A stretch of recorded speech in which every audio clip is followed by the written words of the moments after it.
नमस्कार दोस्तों, एक अद्भुत घटना लेकर आया हूं आपके लिए इस चैनल पे। अगर आपको पसंद आए तो कमेंट सेक्शन के जरिए ज़रूर बताइएगा और चैनल को सब्सक्राइब, वीडियो को लाइक ज़रूर कर लीजिएगा। चलिए शुरू करते हैं आज की कहानी। रात में टहलना हमेशा मेरे लिए एक विशेष अनुभव होता है। जब सब कुछ शांत होता है, मैं अपने विचारों में खो जाता हूँ। मैं एक रिटायर्ड फौजी हूँ और कई साल फौज में बिताने के बाद अब मैं अपने पुश्तैनी घर में अकेले रहकर अपने फार्म की देखभाल करता हूँ। चूँकि ज्यादा भीड़ भाड़ में रहना मुझे पसंद नहीं है, इसलिए मैंने कोई नौकर चाकर भी नहीं रखा हुआ है। जब भी कोई जरूरत होती है छोटे मोटे काम के लिए, मैं पास के गांव से लोगों को बुला के उनको कुछ पैसे दे देता हूँ और अपना काम करा लेता हूँ। इस तरह से मैं एक बड़े फार्म में अकेले रहता हूँ, बस मैं और मेरा कुत्ता मोती। मेरे घर के चारों तरफ मैंने फार्मिंग कर रखी है और जब से मेरी पत्नी सुमन कैंसर से गुजरी है, घर के ज्यादातर हिस्सों में मेरा जाना बहुत ही कम हो पाता है। मेरी बेटी फॉरेन में सेटल्ड है जो साल में 2 बार मुझसे मिलने आती है। इस तरह से घर में बस हम 2 ही लोग हैं, मैं और मेरा कुत्ता मोती।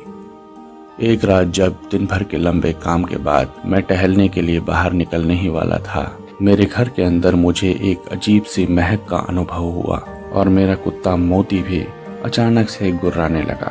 ये महक कुछ ही क्षणों में गायब हो गई। मैंने सोचा शायद ये उड़ती हवा की झोंके से आई हुई कोई महक है और मैं टहलने के लिए बाहर निकल गया। आमतौर पे मैं अपने घर और फार्म हाउस के चारों तरफ कई चक्कर लगाकर ही संतुष्ट हो लेता हूँ।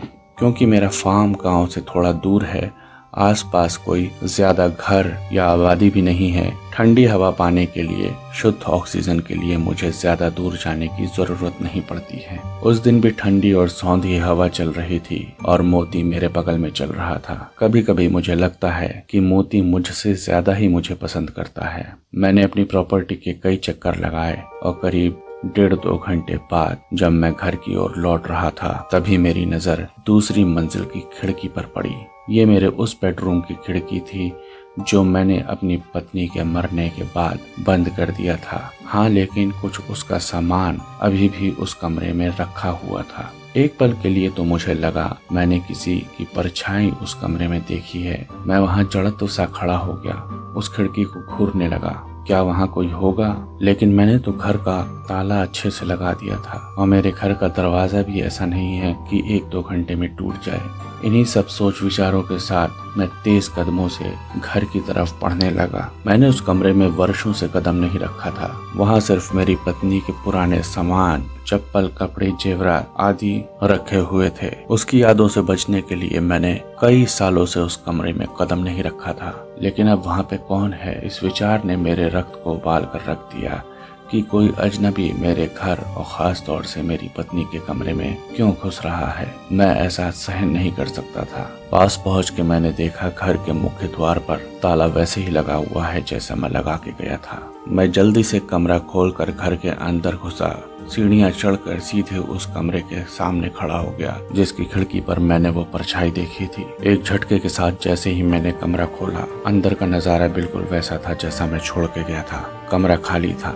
चारों तरफ मैंने देखा, कहीं मुझे कुछ भी नजर नहीं आया, जबकि मुझे पूरा यकीन था कि मैंने बाहर से कुछ तो देखा है। कमरा बाहर से भी बंद था। कोई अगर उसमें होता तो उसके बाहर जाने की संभावना भी ना के बराबर थी, क्योंकि कमरे से बाहर जाने का कोई और रास्ता नहीं था सिवाय उस दरवाजे के जिसे मैं खोलकर अंदर आया था। कमरे में पहुंचने तक जो मेरा गुस्सा था, अब वो अचंभे और घबराहट में तब्दील हो चुका था।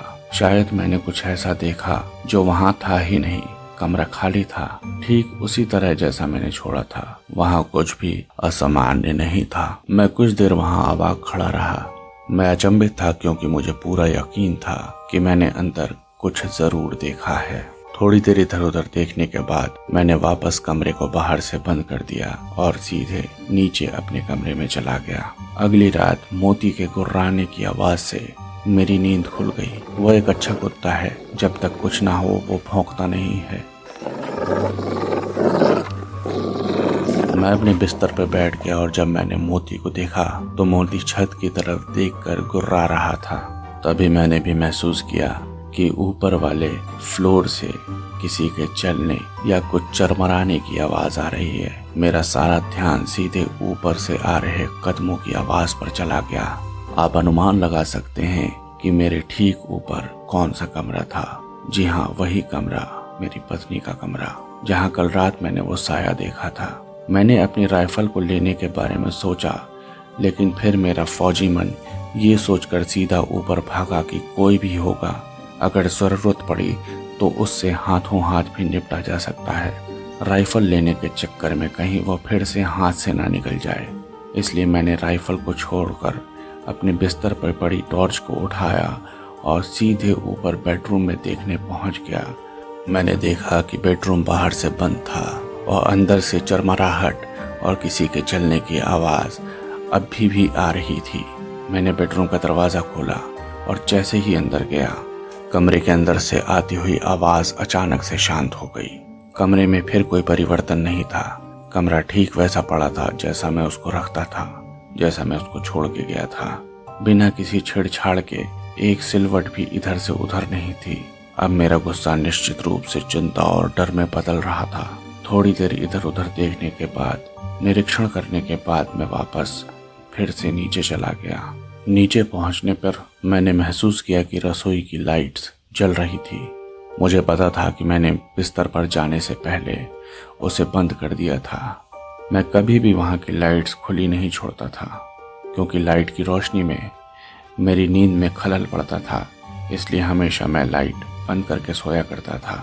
अभी ये लाइट कैसे चल रही है? अब मुझे कोई संदेह नहीं था कि मेरे घर में कोई है।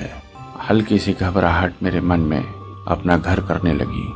मैंने पुलिस को बुलाया और उन्हें बताया कि मुझे लगता है कि मेरे घर में कोई इधर उधर घूम रहा है। पुलिस वाले आए, उन्होंने घर की तलाशी ली, लेकिन उन्हें कुछ नहीं मिला। वे काफ़ी विनम्र थे और उन्होंने कहा कि अगर ज़रूरत पड़ी तो मैं उनको फिर से कॉल कर सकता हूँ। लेकिन मैं महसूस कर सकता था कि पुलिस वाले भी मुझ पर विश्वास नहीं कर रहे हैं। दिन भर किसी तरह निकल गया और अगली रात सबसे बुरी थी। इस घटना के बाद मैं सो नहीं पा रहा था, इसलिए मैंने फिर से ऊपर जाकर बेडरूम की जांच करने का फैसला लिया। मुझे नहीं पता मैंने ऐसा फैसला क्यों लिया। शायद मैं सोच रहा था कि इससे मेरा मन शांत हो जाएगा। और ऊपर पहुंचने के बाद मैंने देखा कमरा फिर बाहर से बंद था, लेकिन जब मैंने दरवाज़ा खोला तो मैं ठहर गया। फर्श पर मेरी बीवी सुमन के कपड़े फैले पड़े थे। उसकी चप्पलें इधर उधर बिखरी पड़ी थी। ये सारे उसके वो सामान थे जो मैंने उसकी मृत्यु के बाद एक अलमारी में अच्छे से पैक करके रख दिए थे, लेकिन अब वो हर जगह ऐसे फैले पड़े थे जैसे किसी ने उसको बड़े गुस्से से पूरे कमरे में बिखेर दिया हो। ऐसा अचानक नहीं होता है। मैं धीरे धीरे कमरे के अंदर गया। मैं खिड़की तक गया और मैंने एक दो कपड़े उठाकर पलंग पे रखे। मैंने पूछा कौन है वहां पे। एक दो आवाजें लगाई, लेकिन कमरे में छुपने की भी कोई जगह नहीं थी। इसलिए मैंने महसूस किया कि इस कमरे में शायद कोई नहीं है, लेकिन ये बिखरे हुए कपड़े मुझे अचंभित कर रहे थे। कुछ क्षण के अचंभे और डर के बाद मैंने निर्णय लिया कि मुझे वापस पुलिस को बुलाना चाहिए। और पुलिस को बुलाने के लिए मैं वापस कमरे से बाहर जाने के लिए जैसे ही पीछे मुड़ा, मैंने देखा कि कमरे के दरवाजे पर एक महिला खड़ी थी, एक औरत जो मुझे घूर रही थी। मैं उसका चेहरा स्पष्ट रूप से नहीं देख सकता था क्योंकि वहां थोड़ा अंधेरा था, लेकिन मुझे पता था कि वह मेरी पत्नी सुमन नहीं थी। वो बहुत छोटी थी। मुझे नहीं पता वो कौन थी, लेकिन वो सुमन नहीं थी। न उसकी कदकाठी ऐसी थी, न ही उसके बाल जो बहुत ही लंबे थे। और अंधेरा होने के बावजूद मैं देख सकता था कि इधर उधर लहराते उसके बाल उसके घुटनों तक आ रहे हैं। उसको देखकर मैं अवाक रह गया। घुटी हुई सी आवाज में मैंने पूछा, कौन हो तुम? उसने कोई जवाब नहीं दिया। मैंने अपने प्रश्न को दोबारा दोहराया, कौन हो तुम? और एक बहुत ही विध्वंसक और डरावनी हंसी से मेरा कमरा पूरी तरह से गूंज गया। उसकी हंसी इतनी कर्कश थी जैसे मेरे कानों में उबलते हुए लावे किसी ने डाल दिए हैं। मैंने कभी भी इतनी डरावनी स्थिति का सामना नहीं किया था, लेकिन फौज की ट्रेनिंग इस डर के बावजूद मुझे उस औरत की तरफ लपकने के लिए मजबूर कर रही थी। मैं उसको पकड़ने के लिए दरवाजे की तरफ दौड़ा। वो औरत भी मुड़ी और सीढ़ियों से नीचे भागने लगी और सामने के दरवाजे से बाहर जाते हुए मैंने उसको देखा। जब मैं बाहर पहुंचा तो वो जा चुकी थी। मैंने मोती के साथ पूरी संपत्ति, पूरी प्रॉपर्टी की तलाश की, लेकिन उसका कोई भी नामो निशान मुझे नहीं मिला। मैं पूरी रात सो नहीं सका। उस रात के बाद कई दिनों तक मुझे ऐसा कोई अनुभव नहीं हुआ। सब कुछ सामान्य चलने लगा, लेकिन मैं लगातार सतर्क रहा। मुझे रात में ऊपर से कभी कोई ज्यादा खटपट की आवाज नहीं सुनाई देती थी, लेकिन जो भी छोटी मोटी आवाज मेरे घर में होती थी वो मुझे उत्तेजित कर देती थी। मैं अपनी राइफल को अपने बिस्तर पे ही रख के सोने लगा था, यह सोच के कि इसकी जरूरत मुझे कभी भी पड़ सकती थी। कई दिन बीत गए। एक रात मैं लिविंग रूम में बैठा हुआ था। रात का समय था। मैं सोने की तैयारी कर रहा था कि मैंने बागीचे में एक आकृति देखी जो सीधे मेरी ओर देख रही है। ये फिर से वो औरत थी जिसको मैंने अपनी बीवी के कमरे में देखा था। मेरा दिल जैसे रुक गया। मैंने अपनी राइफल उठाई और बाहर दौड़ा। मोती मेरे पीछे था।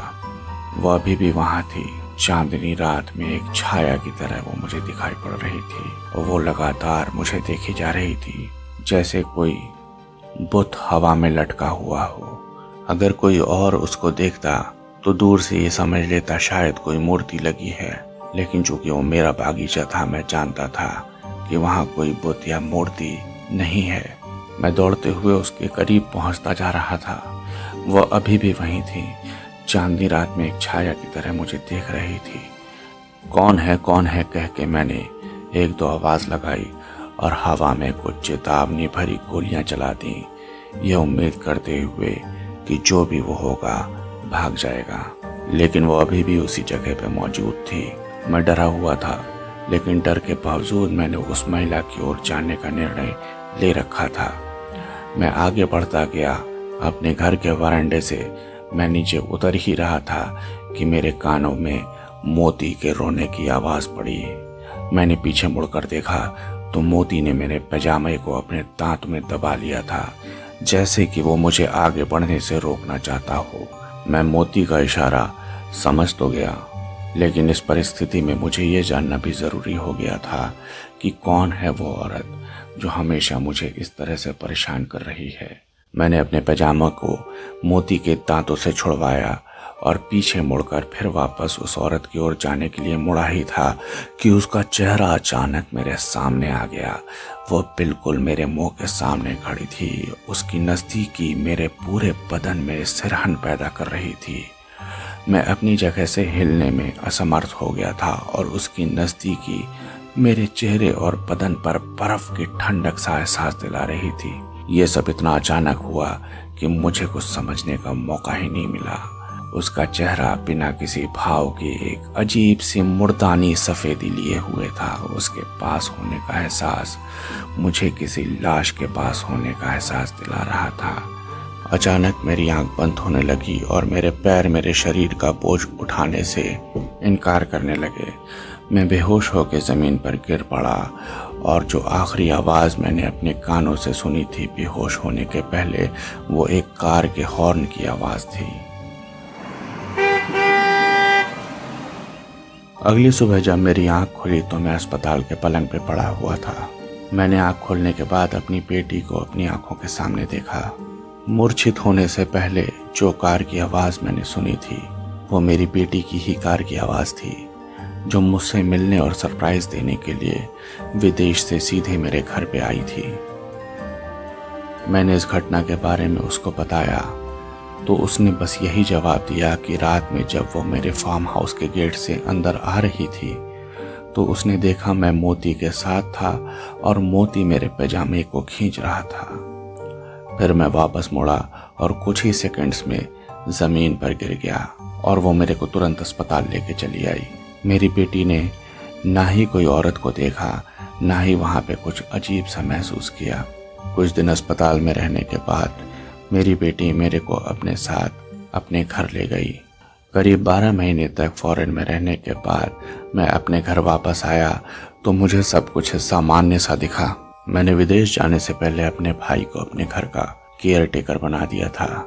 मेरा भाई अपने पूरे परिवार के साथ मेरे घर पर 1 साल तक रहा, लेकिन उसने कभी वो अनुभव नहीं किया जो मैंने 1 साल पहले किया था।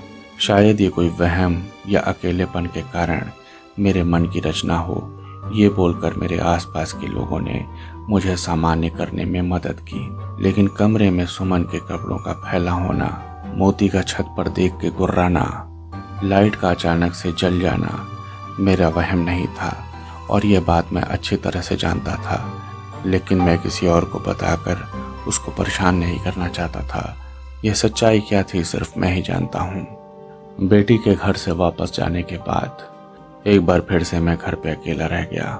मैं अपने घर के बाहर जहाँ मुझे उस औरत का अनुभव हुआ था, वहाँ फिर से रात में गया। मैं वहाँ लंबे समय तक खड़ा रहा, ये देखने के लिए कि क्या वो वापस आएगी। कई दिनों तक मैं ऐसा करता रहा, वो कभी वापस नहीं आई। मैंने उसे तब से नहीं देखा, लेकिन मैं जानता हूँ कि ये केवल समय की बात है। मैं पूरी तरह से अपनी रक्षा करने के लिए अभी भी तैयार हूँ। वो औरत मेरे जीवन में कुछ ऐसे सवाल छोड़ गई जिसके उत्तर आज तक मुझे मिल नहीं पा रहे हैं। कौन थी वो औरत? वो मुझे ही क्यों दिखी थी? वो कुछ दिनों के लिए ही क्यों आई थी? उसका संबंध मेरी पत्नी के रूम से क्या था? ये सारे सवाल आज तक एक पहेली बनकर मेरे साथ जी रहे हैं। तो दोस्तों, ये कहानी आपको कैसी लगी कमेंट सेक्शन में ज़रूर बताइएगा। नमस्कार।